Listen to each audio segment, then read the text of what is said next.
if you guys can see that. Can you see that? 2 band-aids. I did my part today. Oh, I got 2 shots. Another COVID shot, Pfizer, by the way. Let's stay with the same one you start with. Safer bet. Less side effects from what I heard from people who've had it. And then my influenza, aka flu shot. And I got 1 more to go, pneumonia shot. Now I'm wearing a mask because I got sick again. I've never in my life been sick twice in the same month. And it feels like death. And it's not me testing positive with COVID. It's just like feeling like some random person dying of cancer has put his cancer in me. It's disgusting. So after getting sick in the same month twice, I guess they call it like the walking pneumonia because it's not enough to bedridden you. You can't do anything. You're dying, go to the hospital, get IV stuff. But you do recover from it naturally kind of thing. And it's just sort of going around Vancouver. But I had enough. And I'm like, whatever. I don't want this again. I don't get sick ever.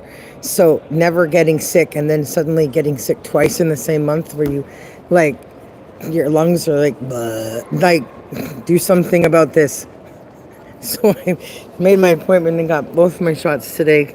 I don't remember if I'm up to 4th, but at the very least I now have 3 COVID shots, and I'm not a COVID vaccine person freak at all. I had chickenpox as a kid, whatever. But I'm realizing heavens above, God, Jesus, looking out for their best interests. He's like, hey, I'm not saving everybody. I don't want to save the world.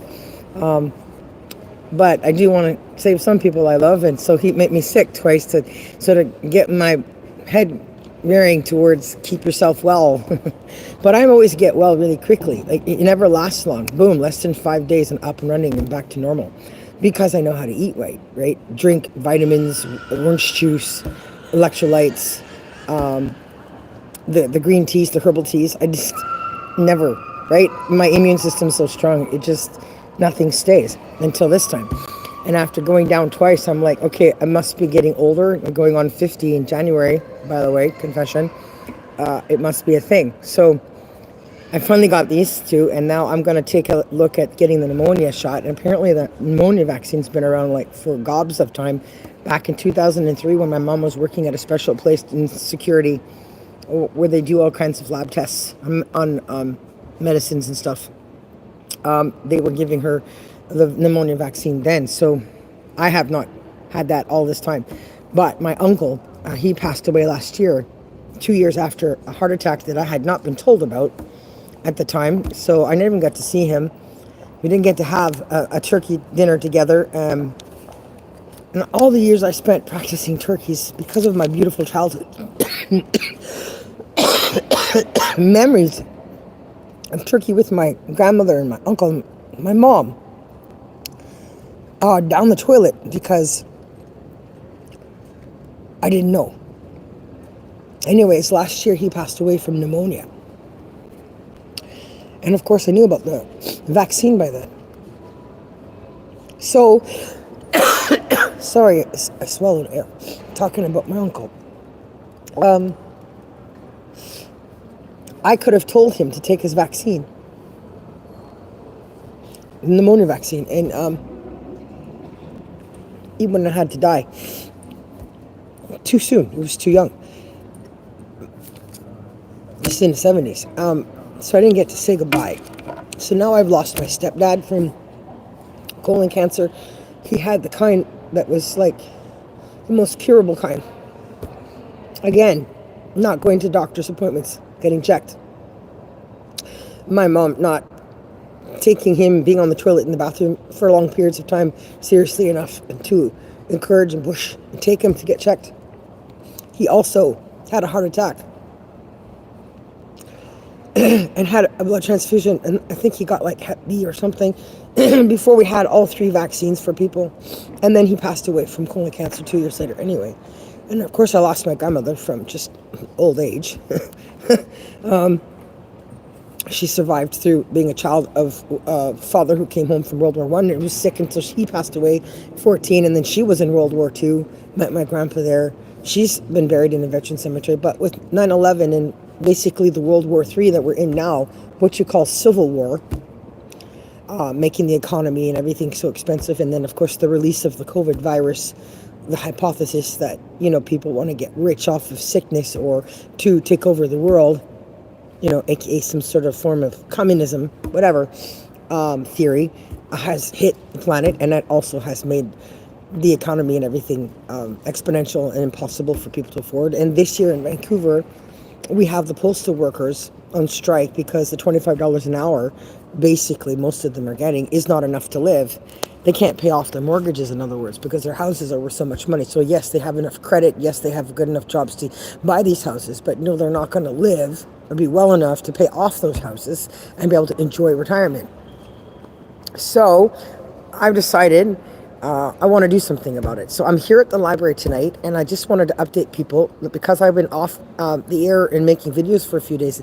It's only because I couldn't talk. I've had no voice because whatever I had has taken that out for me. I'm just talking now. But I wanted to announce that I have finished fixing the butcher job that I paid the publishers to try and do to finalize the first draft of the Smallville Re-Union Movie Book 1. So I'm going to tonight, I'm going to finish fixing up the last few pages the way I want.